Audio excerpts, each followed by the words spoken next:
Today, I'm going to talk about untrapping product teams. I think it's a very serious problem we need to talk about. And what is that? So I'm going to just share my screen here. So I hope you can see. The problem I have observed is that many teams cannot deliver value because there are many traps in front of them. And the question is, how can they escape from these traps? And that's what we're going to exchange today. And I would like to start this talk with a question to you. How do you experience working with Agile? There was some promise around Agile that we would deliver value faster and so on. But is that what happens? And I'm going to send a link to you here. And I want to learn from you. And then we are going to start talking about it. So here it is. I want to hear from you. If the link by any means doesn't work, you can go to menti.com and then just put the code here. And I want to hear, like, how often do you experience this kind of things? Output over outcome. Delivering features at the speed of light is what matters most. Creating value is often ignored.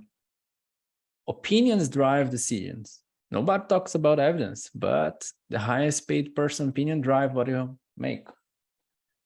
Prescriptive roadmaps over embracing the unknown. Agile is something that is related to using what we know to uncover what we don't know. This is how Martin Dauman defined Scrum in one sentence, and I love this. But what we generally see is about prescriptive roadmaps. So we receive a big roadmap and we have to implement that with a strict timeline, but embracing unknown is not encouraged. And then we have the crazy deadlines that we need to meet them instead of achieving goals, meeting deadlines for the sake of meeting them. Most of deadlines are arbitrary, most of them. Some are legal and so on, but you still have some room to work on that because it's about decisions, risks, and so on. And then we have the fifth here, which is implementing solutions over solving problems. So I see that you are voting and the numbers are getting quite interesting. So what it means, the more you see these things, the more chance you have to change how you work for the better. And I want to give you something today, which is hope. I don't want to leave you here feeling powerless, saying, this is impossible. I want to give you some ideas that you could implement in your scenario and make it better. And here, what I see that there's already 31 votes. You know, I have used this in several talks now and mind the product in another conference. In the company I work, the numbers don't change. And for me, this gives, you know what? It gives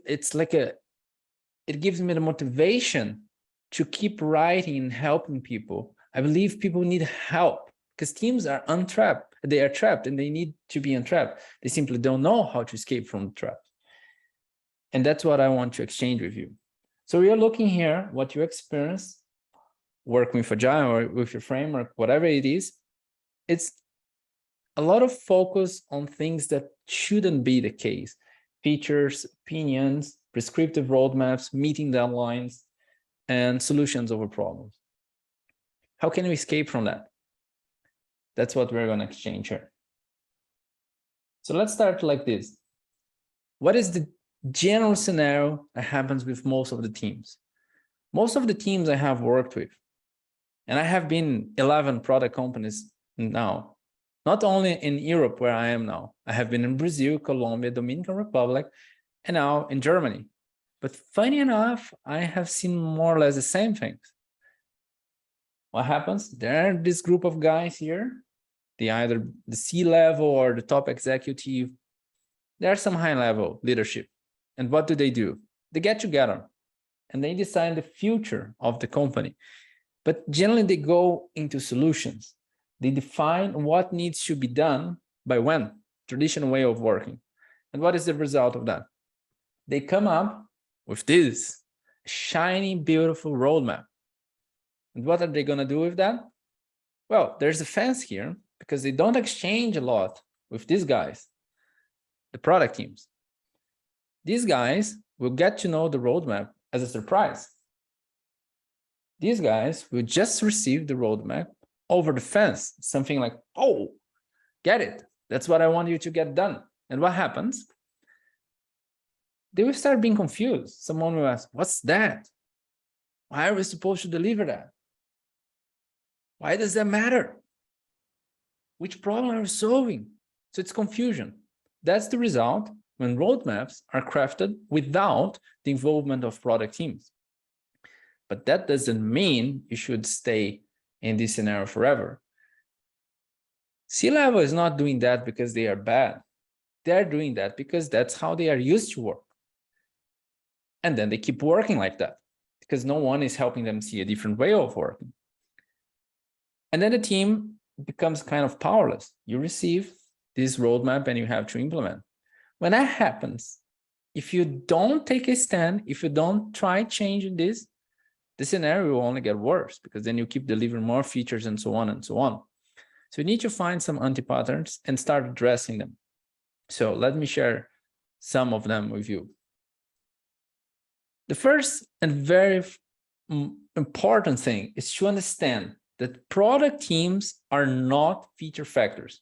The reason product teams exist is to create value, is to change the lives of people for the better. It doesn't matter the business you are in. It doesn't matter how many customers you have.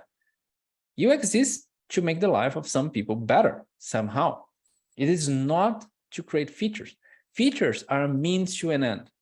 And I like saying that all features are worthless until they solve somebody else's problem. But you need to know which problem you're solving. So you need to have this in mind. You exist to create value. I like using Jeff Putnam. He's a troublemaker. He created the user story mapping method, and he has a great book. It's user story mapping. And if you read that, you can get a lot of ideas on how to increase your collaboration to create value. I love this quote here. Remember, at the end of the day, your job isn't to get the requirement right. Your job is to change the world. That's why product teams exist. To do something, even in small and incremental change, to make the world a little bit better in your context, in your scenario. But then it comes some things happening that get in the way and distract us from doing that. The very first one that happens, stakeholders pressure teams for more features. It's what we talked the very first part. It's output over outcome. It is inverted. It should be outcome over output, not the way it is right now.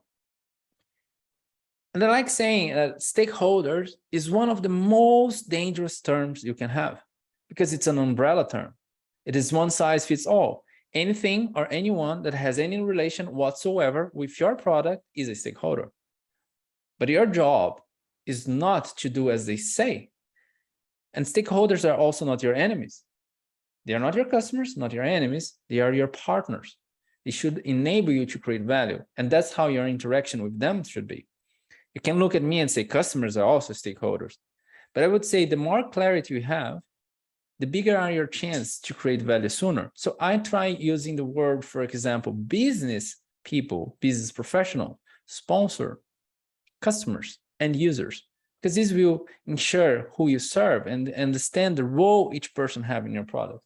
But for sure, you should not bow to the pressure, because if you do that, then you fall into output over outcome. The other one we talked, prescriptive roadmaps lead teams in pointless direction. So it's kind of this. A roadmap is a plan that gives you an illusion. We know what we are going to do. We create a solution, and that is amazing. We know exactly what to do. You know, I've been there several times. I worked in e-commerce in Brazil, in Germany, and I'm already tired of seeing roadmaps with a lot of features defined without any idea if that feature contributes to value. So this is something that we have to change. And what happens is following plans over embracing the unknown. The beauty of Agile is uncovering opportunities to create value.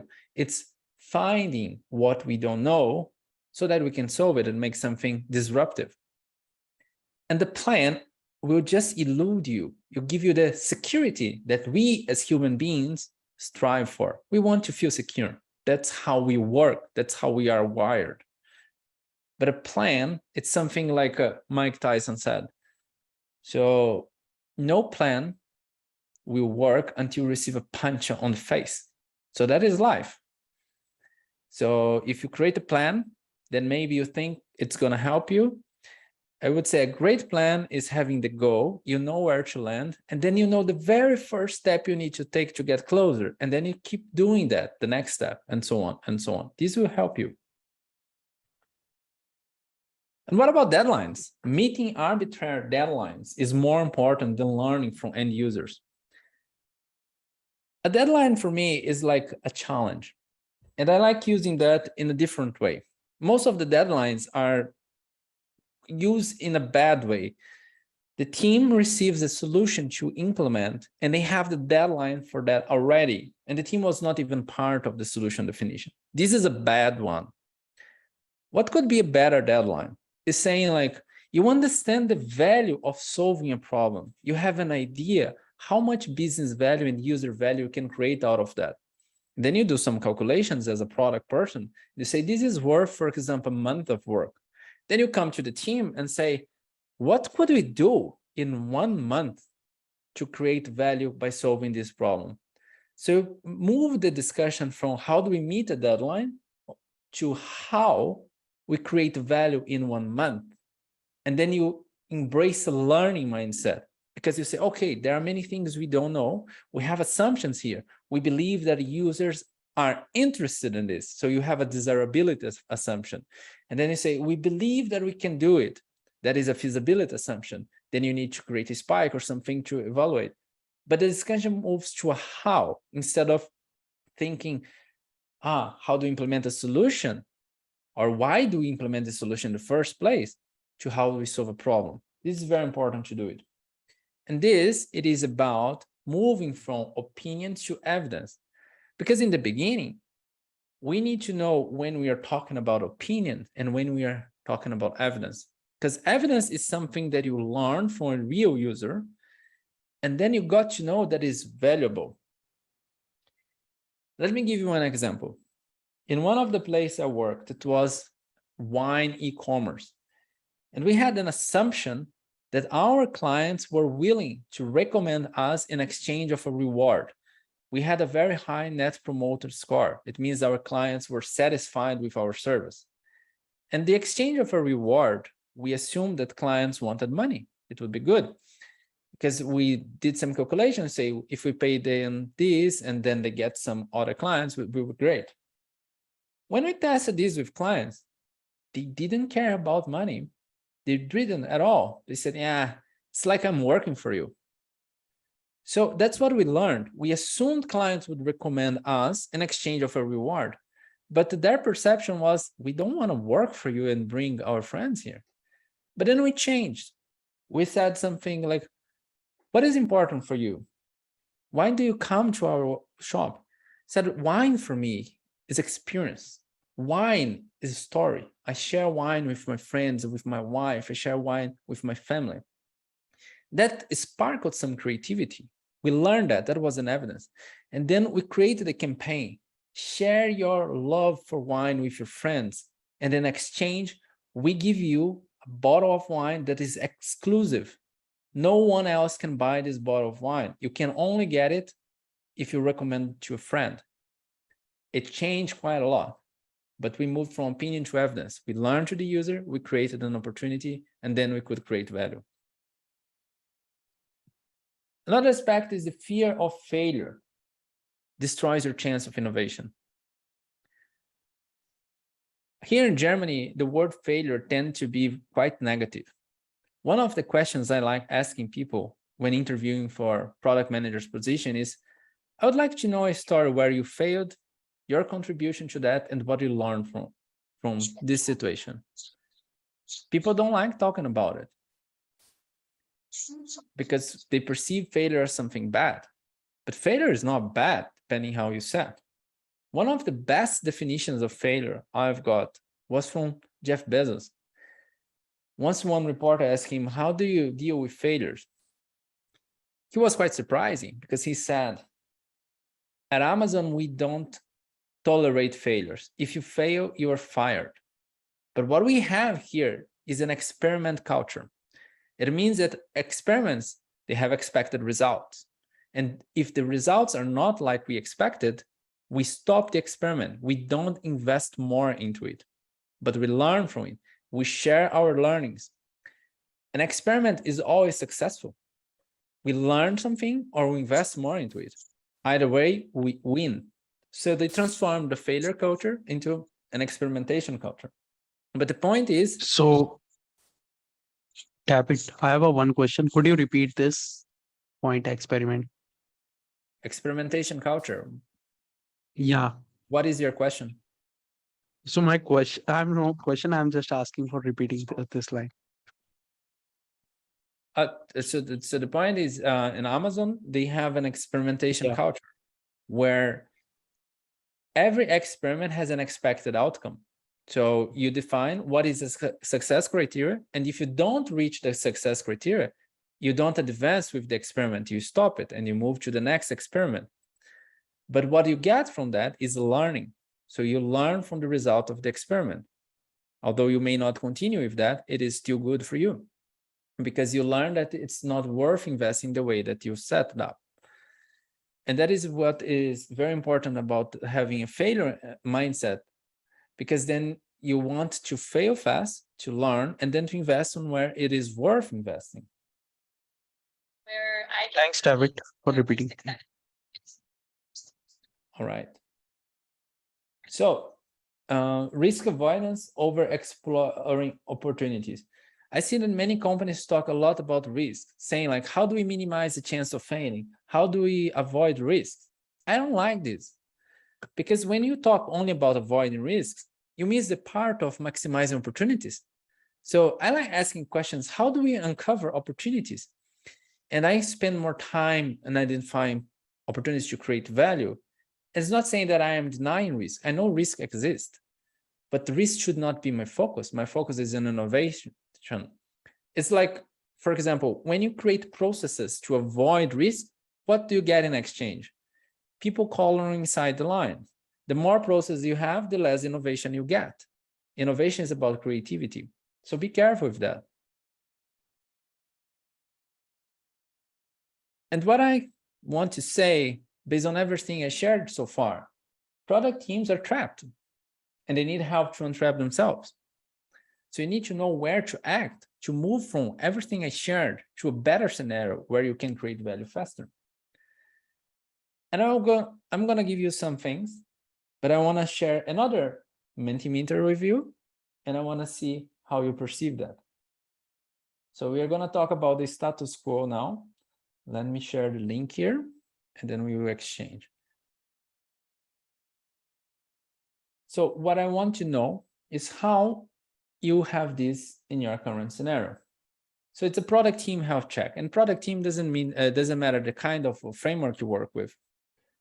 So I want to know how this is present in your current scenario. 1, it means not present at all, and 5 means always present and used. So your product vision, product strategy, product goal, and so on.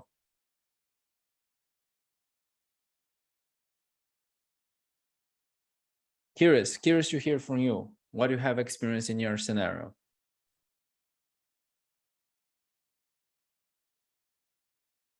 And Maria, I agree with you. Calculated risks are a way to progress. And in a risk avoidance company, they tend to use something like, this is legal, you have to do it. And sometimes I ask, like, what is the impact of not doing that? What would happen? So it's important to know also what happens if you don't do something. What is the risk? What is the probability of happening? And decide if you should even spend time on that. So here, it's quite curious what I'm seeing here. So we have this chart now already with 20 people. And what we see more opportunities.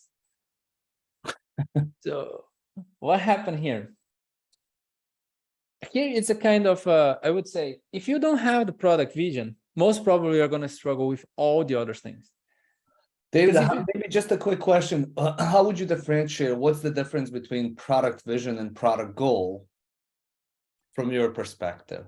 Sure, let's give an example. Take a product vision is something inspiring.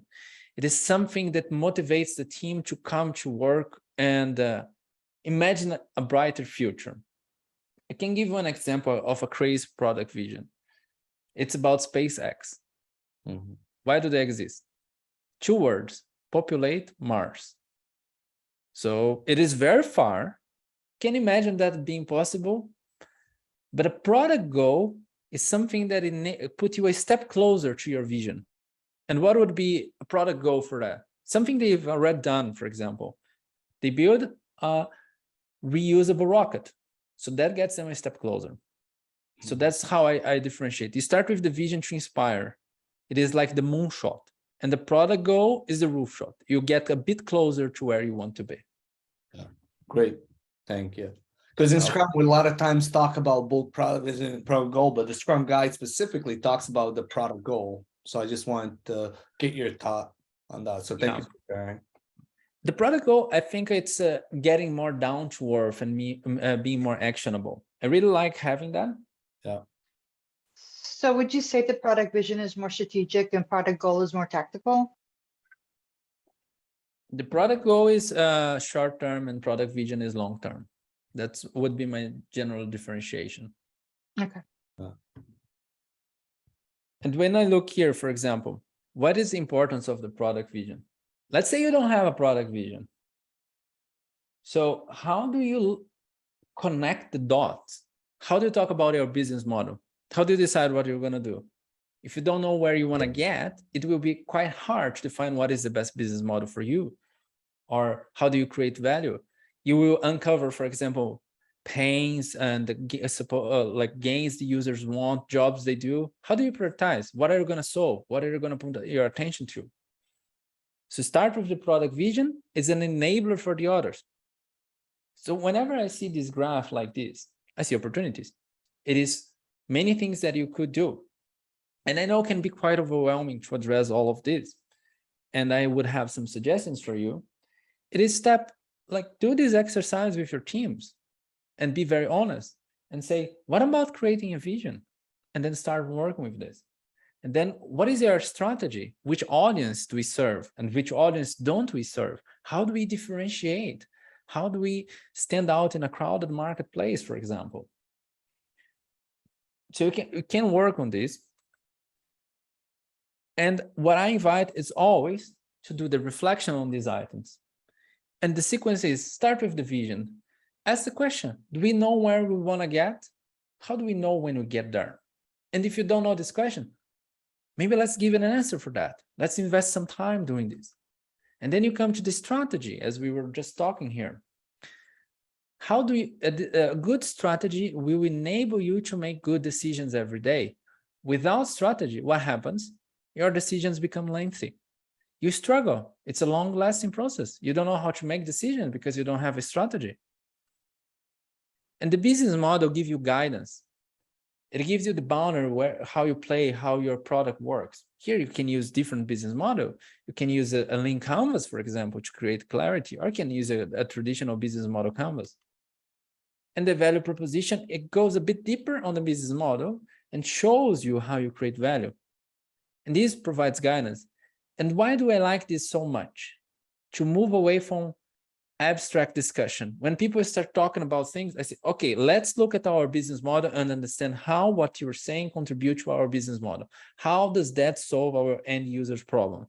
Let's look at something concrete, move from abstraction to something that is tangible. And the product goals. And product goals should be something that is for the next, I would say, 3 months, something achievable, concrete. You can see how to get there. You just need to figure that out. So you see that it's possible, it's achievable, might be challenging, but you can do that. And if you don't have product goals, what is the result? Fuzzy backlog. Because then everything someone asks you is a candidate to go into a product backlog. And with a crowded backlog, you're just going to have fun with long discussions, defining what goes to the next sprint, or if you use Kanban, what goes to your Kanban board or so on. It's not funny. If you cannot prioritize, you suffer. And discovery. How do you discover problems that are worth solving. If you don't invest time on discovery, it means you will end up creating waste. Generally, teams tend to invest 10% of their time into discovery. Even if you don't do a lot, you would end up doing some things, but these are not sufficient. And I like saying that a good balance is 75% discovery and 25% delivery. I know you may look at me and say that I'm crazy, but I'm saying that because most of your ideas will go to the trash, and it's good because then you are maximizing the things you should not build. Why? Because then you can deliver what matters, because delivery is expensive. You put a lot of people involved in that, so you should be sure that what you are building makes sense. So discovery is an enablement for that. And I'm not saying that you should do a waterfall. A good discovery involves member of the team. So you have ideally a trio, you have a UX, maybe a developer and the product manager, and you work and you share the results with the team. And then you decide mindfully what to create value. And learning from failures. You can ask with your can ask your team, when was the last time we learned from failure or something like this? So someone asked here about the percentage of discovery. I said 75%. 3/4 of your invest should go to discovery because of the amount of things you're going to drop. It's like Eisen said, if I would have 1 hour to solve a problem, I would invest the first 55 minutes understanding the problem and then the last 5 minutes solving it. There are some variations to this quote. Sometimes there are 59 minutes, sometimes there are 50 minutes. But the point is, most of your effort should be in problem understanding, and then you go to the solution. The last part is about measuring results. Your job doesn't finish when you get a feature live. Your job finishes when you create value. So you need to measure the results of features. And that means some features, you think they will work, you did discovery, but then you realize they don't work. So you kill them. Because a lot of people think that a great product is a product that has nothing else to add. Well, then look at Google. How many features do you have on the homepage? Do you think Google isn't creative enough to put more features on the homepage?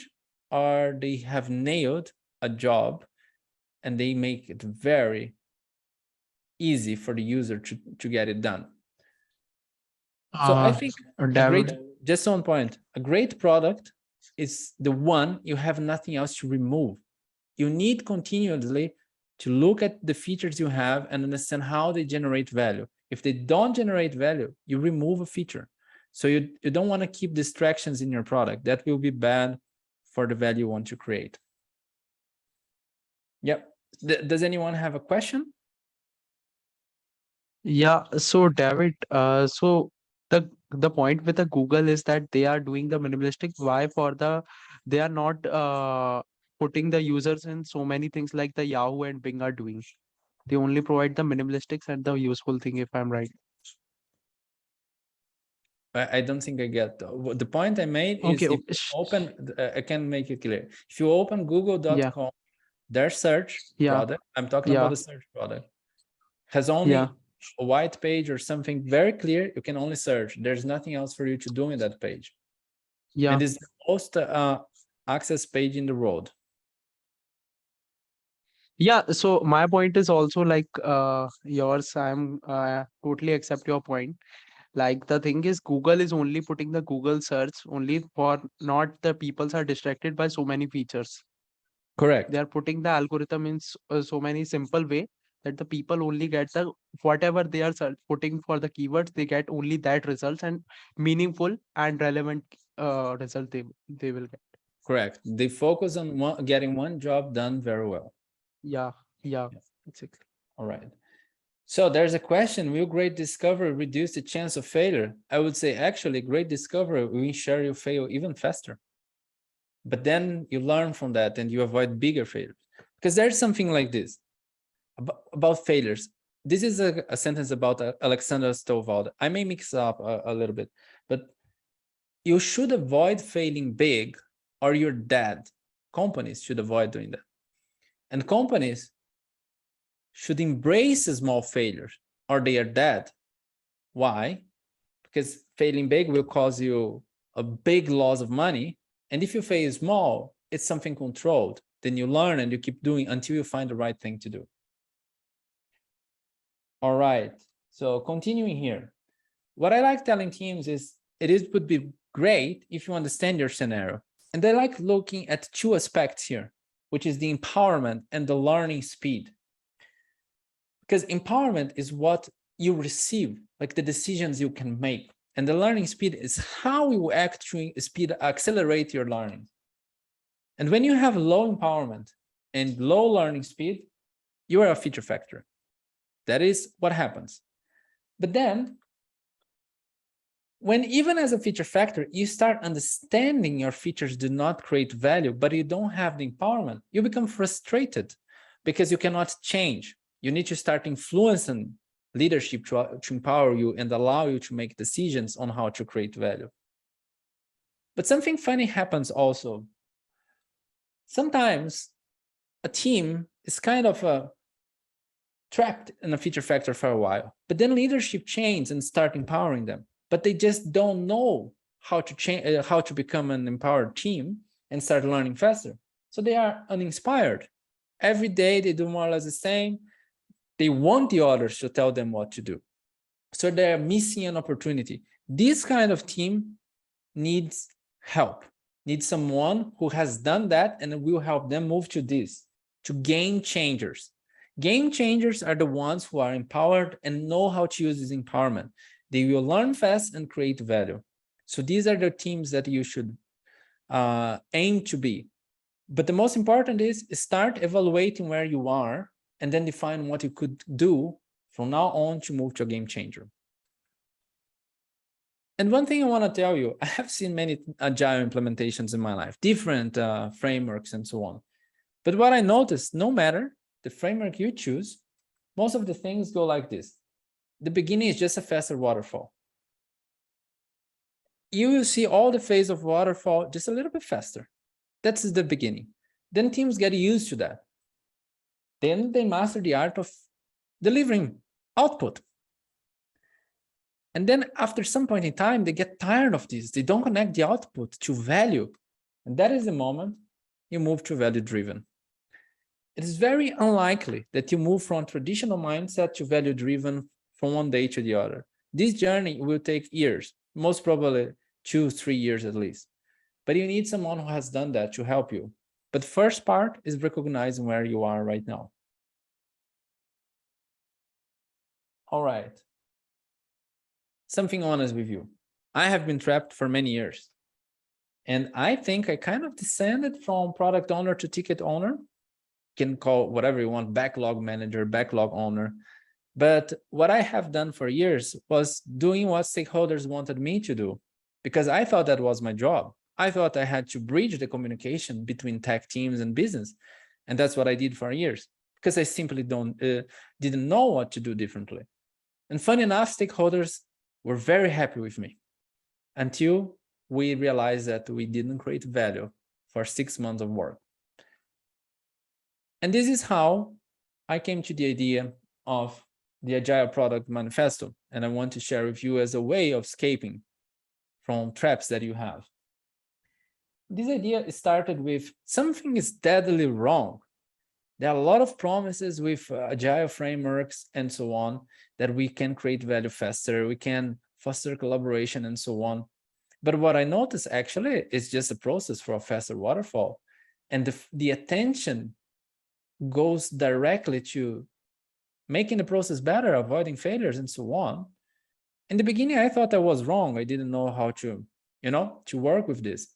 But I realized actually that happens worldwide. First, I've seen that in different companies that I worked with. And then as I started writing and sharing my thoughts, I have seen that all over the world. Many people connected to my thoughts because they have fallen the same traps as I did. And I try helping them with my ideas. Then I decided to share my ideas with more people. And once I wrote something saying Agile Manifesto is outdated, we urgently need a product manifesto. And the reason I did that is because Agile Manifesto was created 20 years ago, 2002. Since then, many things happened, good things also. A mindset tried to change and so on.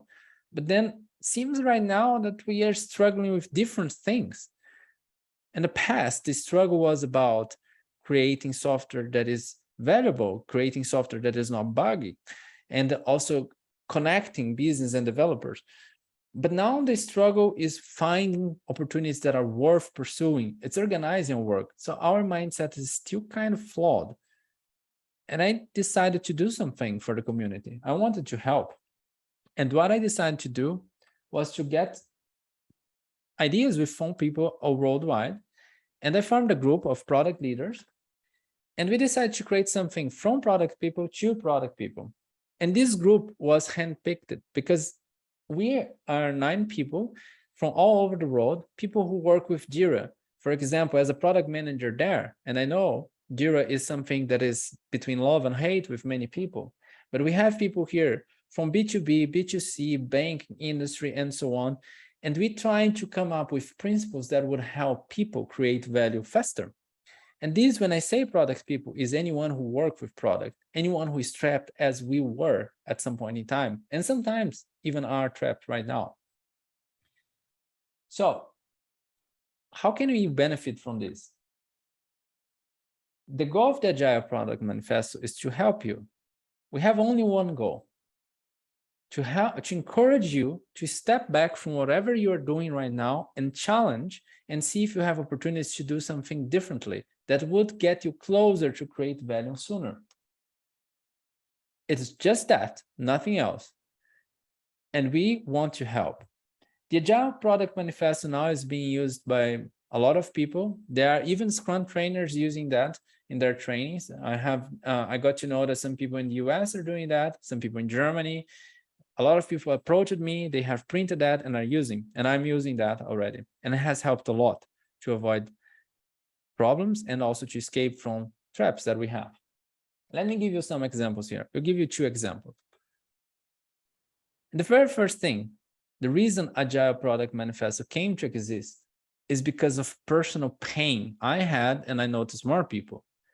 Delivering crap nobody needs cannot be why product teams exist. I noticed many teams doing that. And this is such a missed opportunity. We can do better than that. And that's why we came with something that we believe that can be helpful. So looking at this, we have 5 things that we value a lot. Simplicity over complexity.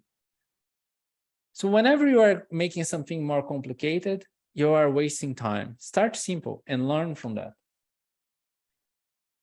And I talked a lot about it. What matters in the end of the day is reaching goal, not following a plan. A plan is just a start, but you should adapt that as you learn. And it's everything about understanding problem. So understanding the conditions of the problem. Why should you care about this problem? How many people care about it? How does that impact their lives? So once you understand these things, then you can pick a problem that's worth solving. And then after that, you can think of a solution, not before. And then it comes, what should talk louder? End user needs or stakeholders' opinion? I know you may look and say, end user is also stakeholder. Yeah, I know that. But here I'm saying end user is the one you serve, the one you exist. Without end users, your product worth nothing. So the needs from them should talk louder than opinion. And you should never, ever assume impact. You need to measure the results and make decisions based on what you learn. What about the principles that you could follow and start challenging? Let's start with one example here. You look at this in the beginning. There's a product manager. What happens with a product manager live? There will be someone that will come to you and will give requests. What do? You can say yes. And then what happens? Another person comes to you, and then you decide again to say yes. And what happens? Every yes you give is a new responsibility you gain. But then you decide to have a different approach. Person comes to you, and at this time, you decide to say no. Why? Because you look at your product goal and you realize this isn't helpful to achieve your product goal. Then more requests unrelated to your product goal. You focus on that and you say no, because saying no to distractions enable focus. So this is one of the principles that we have in the Agile Product Manifesto. Saying no unlocks focus to deliver valuable solutions. So I tend to say that great product managers help stakeholders say no to themselves. They challenge things that are unrelated to the product goals. You don't need to be annoying. You just need to find ways of ensuring that what you're doing is worth, and also help the stakeholders see that. Let me give you another example about learning. So let's say in January, you start with a product backlog like this. And then 3 months later, you talk to a lot of people and many things happen and they bombard you with requests. You just keep putting them in the backlog. New requests, old items down, new items up. What happens in July? The same. And your product backlog keeps growing, growing, and growing. And what happens? With an extensive product backlog, everyone wants to run away. You don't know how to handle this monster anymore. But what if you have a little bit different approach? What if you would say, you start with your product backlog in January, then you learn something. Then instead of just blindly getting your request, you see what is still relevant based on what you learn. You delete it, and then you get new learnings. So new learnings in, old items out. And then in July, you do the same. You remove what is outdated, and you bring what is updated. So you inspect and adapt, remove distraction, and your focus is on goals, not plans. So you're not afraid of removing distractions from your product backlog. And this is another principle. Keep the product backlog clean. Backlog items age like milk, not like wine. So this is a diagram I like using. So if you let product backlog items age like wine, you will confuse your team because you need to talk about things that are outdated and irrelevant. But if they age like milk, you remove them once they become outdated. And then your team can just move directly to where they should, towards learning. So these are just some things here. So we have more principles. I won't go through all of them. You can just go to our website, agileproductmanifesto.com. Everything is for free. You can join our Slack channel. We can exchange. But what I'm going to tell you is the following. Take the principles and evaluate your scenario. See if you're living up to that. And if you're not, then maybe you can change it and start doing something differently. That will increase your chance of creating value faster. For example, if you look at the other principles here, craft a go-live strategy early and work backward. It's just about starting with the end in mind. And you can do that with new features, solving problems, reaching goals, say, we are live with this in 2 months. What should we do to make it possible? Start talking like this. If you don't have this kind of conversations, maybe you could have. And this product manifesto is for whom? When we created that, by we, I mean all the co-writers of the Agile Product Manifesto. Some people ask us if this is only for product managers. I said, no, this is for everyone who works in the team. Everyone is responsible for creating value. It is not only the product manager, everyone. And these principles, if you can live up to them, it will give you a better chance of creating value sooner. And it's up to you to make this choice or not. So before we conclude here, the only thing I want to encourage you is just step back from your scenario, reflect, and share your thoughts with people you work with and ask them, is that how you want to work? What about changing something? What about trying something different? Maybe this will help us. Share with leadership, share with everyone. The more people talk, the bigger your chances are. And what we created here was a lot of work because we wanted to create something that has worked already. This is not theoretical. This is something that we, the 9 co-writers, have already tried out all over the industry. And now I want to conclude this with one offer to you. You've got a choice to make, and this is a very serious one. You have only two options. Option number one is you can bow to the status quo and stuck with mediocrity. Can do that.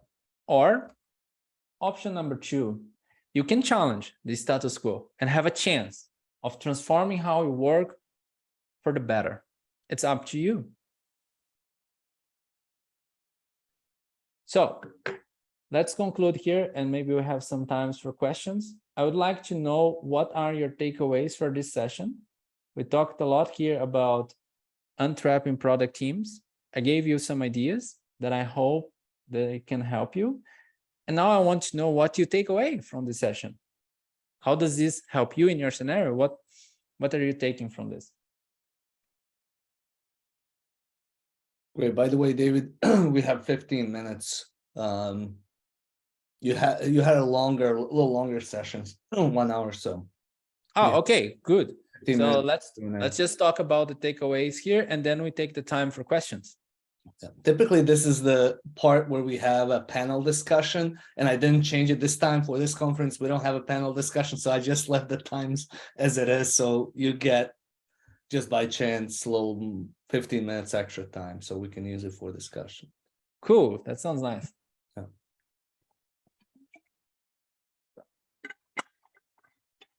But yeah, that backlog items are like milk and wine. It's it's pretty funny, but also so good as an analogy.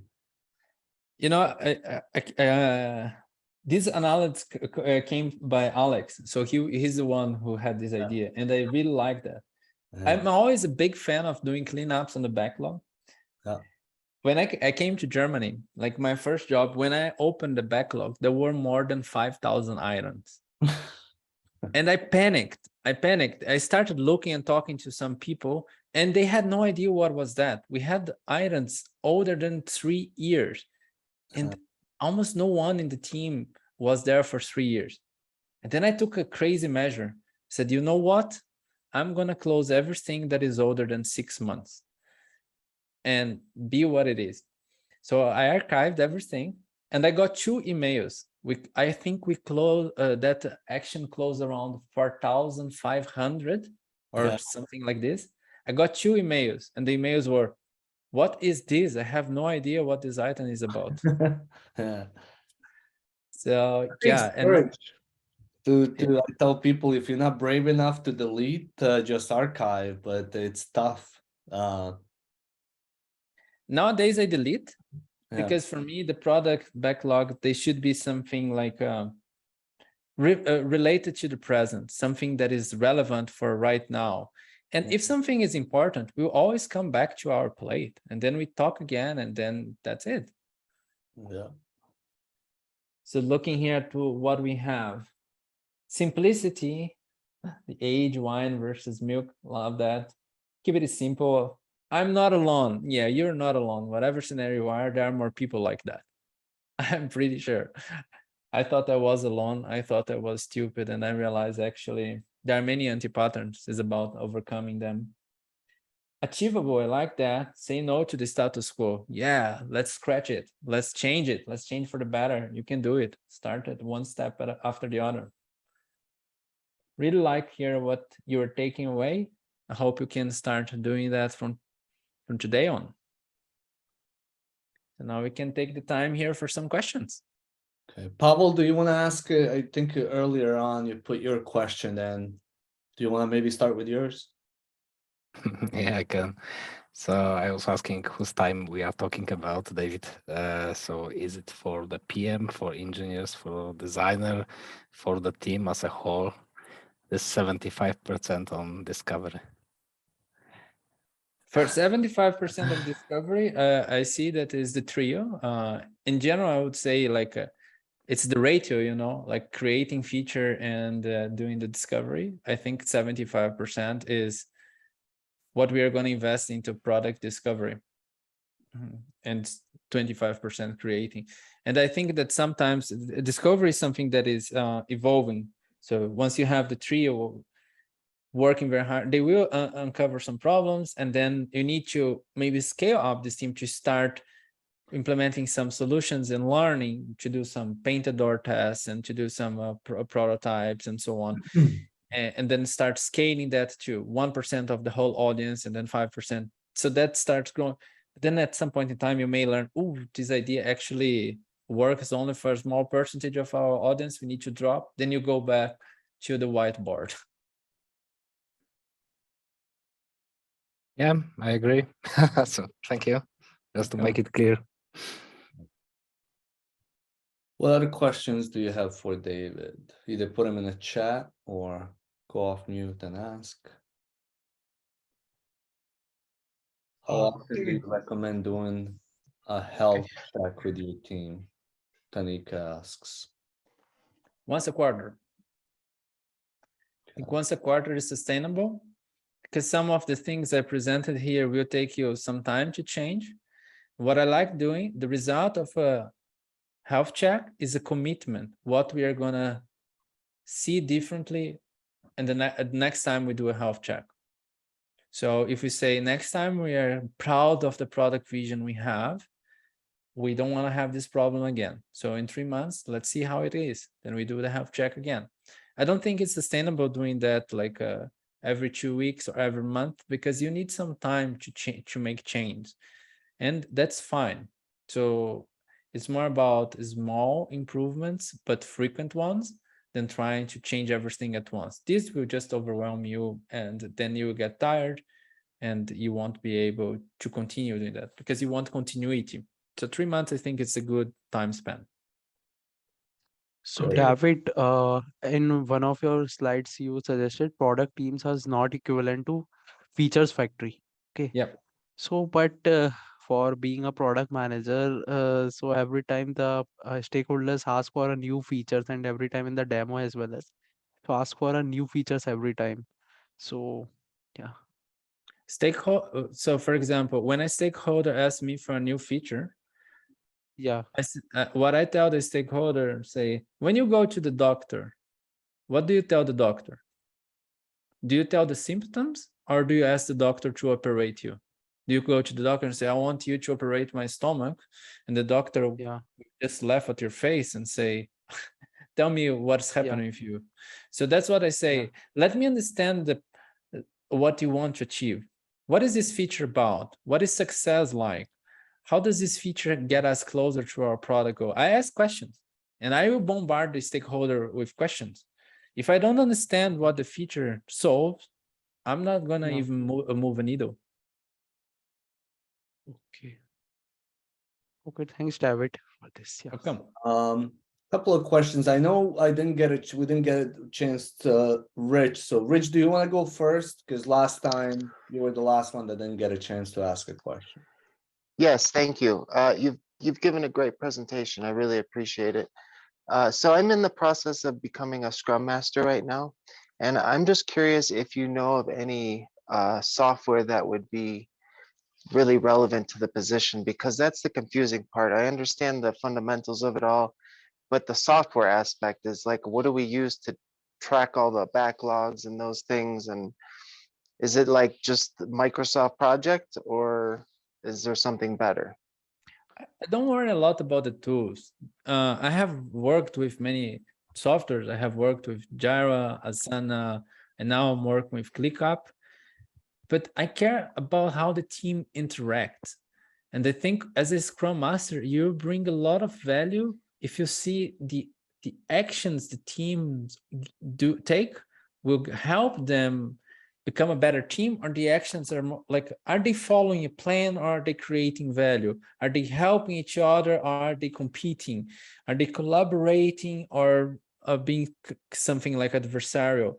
So that's what I like doing. For example, if you have a tool, I can give you an example. Jira can be really contrarian to collaboration.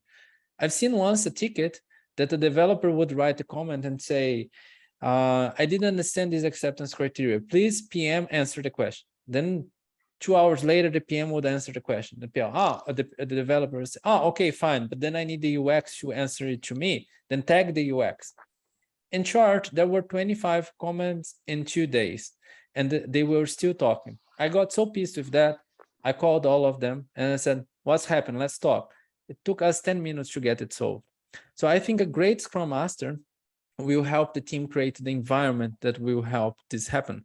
So no matter the software you use, you can use a Jira setup, to, like a Atlassian setup. That's it's already enough. But pay attention if the team is focusing on talking to each other, or if they are writing, if they are giving feedback to each other. So these are the kind of things that will change the game, not the software you use. Okay, thank you. That clears up a lot for me. I appreciate it. Yeah. Welcome. And Rick, similar to what earlier was said, I don't know exactly. I think it was Jennifer, or maybe but like try to find a mentor, right? For maybe many of us that may have more experience, we're saying like, Rick, don't think about the tools, try to understand your role a little bit better. For somebody that's just entering this, that's maybe what you know, the first thing that you might be exposed to, or the first thing that's in your mind. But try always getting a mentor, at least in my experience, expedites the learning process. So try to find somebody that's really good at what you want to become, and try to understand, like, you know, what their journey was, what they know, and things like that. We have about 5 more minutes, and Steve is here next with the questions. Do you make use of OKRs? If you do you create them with the team? I have used OKRs. I like them. And how I see this being useful is the leadership needs to come up with objectives. And the objectives are more inspirational. They provide you guidance. And together, the teams will come up with the key results and suggest by when to achieve that. And then get them aligned with the leadership. Can give you a concrete example. When I worked for second-hand car company, like what we want to do is to connect people who want to sell their cars with car dealers who want to buy second-hand cars. We struggled to get a fair value, and the objective was the objective was the following: we get a reasonable and fair price for the car owner so that they accept our offers. So that was the objective. How we would get that? Then the key result was we increase the number of bids by 50% by the end of Q1. We increase the number of clients that accept the offer. So that was a level, and the solution is not named here. In this case, we had the room to do experimentation and try different things. So this can be quite helpful if you try in this case. That's how OKRs work. But if you let the leadership define the objective and the key results, the team won't commit, because the team will not feel any accountability to that. So once the team feels accountable by defining the key result, then that can give you a chance of success. Otherwise, it will be, again, something like I started the presentation. There's a fence thrown over the fence. That should not happen. Great, thank you. Hopefully that answers your question, Steve. There's a lot of talk, and I know people have resources on OKRs, and maybe if anybody wants to put additional links on that in the link. Maybe last question here from John. How might we help product owners, managers gain authority to make product decisions in organizations where they usually aren't allowed to? I think this is one of the most common things. My perspective on it is a structure, organizational structure, and how we talk about product owners, but they don't own any products or product managers. But maybe, I don't know, what's your thought on this, David? My thought is about being transparent with reality. Yeah. You need to understand what your decision power is. The bigger, the better. But sometimes it's kind of trust, you know? Trust is not a given. You need to earn it. And I see empowerment the same. You need to earn it. So I have earned empowerment by challenging and by giving options. When someone asks me to deliver a feature, I always ask a lot of questions. And some people get annoyed and they say, you ask too many questions. You are not paid for that. You are paid for delivering. I say, no, I'm paying for creating value. I'm paid for creating value. That's it. And then I say, let's say I don't understand what you want me to do. I do as you say. Then we fail, because there was something we didn't know. You will be mad at me, and your boss will be mad at you, but we have a different way of working. And then I give the different way. Say, with this, we have better chance of succeeding. And then I look at the person, but I don't have decision power. It's up to you. Do you want me to do as you say? I'm not recommending you to do that. We can do it. I don't recommend. Do you want to do it right? It will take more time. And we may even discover your feature makes no sense, but then we avoid a mistake. And we have a resource available to do something that makes sense. Which choice do you want? So I start giving choices and I let the person decide. But I make the consequence very clear what would happen. So this is one way. And the other way sometimes is being a little bit rebellious and reading between the lines. So I got a situation where once someone told me, your job is to redesign this app. You must do it. You have 3 months to do. And the success will be 30% more engagement in this app. The only word that I cared there was 30%. And then I said, I need to achieve a goal that is 30% more engagement. And what I realized actually was the app was the problem, because our users were not mobile users. They were desktop users. And then we created a platform for desktop, and that increased the engagement. But I didn't do as I was requested. I focused on the value. So this is how you can do things. After that, I earned empowerment, but because I challenged. So it is about being brave, courageous, consultant. It's finding how you play the game. Every company is different. But what I can tell you is don't bow to status quo. That's the most important part, I think. Awesome. Thank you so much, David. If you get a chance, there was a couple of questions. It might be both from Satya, but around the product owner assessment, or what was it here? How do we help product owners, man? No, that's not the one. Satya says, where do I read more about product team health checkup? So if you have anything about product health team or anything like that, just put it in the chat and I'll grab it, put it in the. Just gave me a great idea to write some articles about it. I use the health check. I haven't written about it, so you can expect a piece about it in the upcoming months.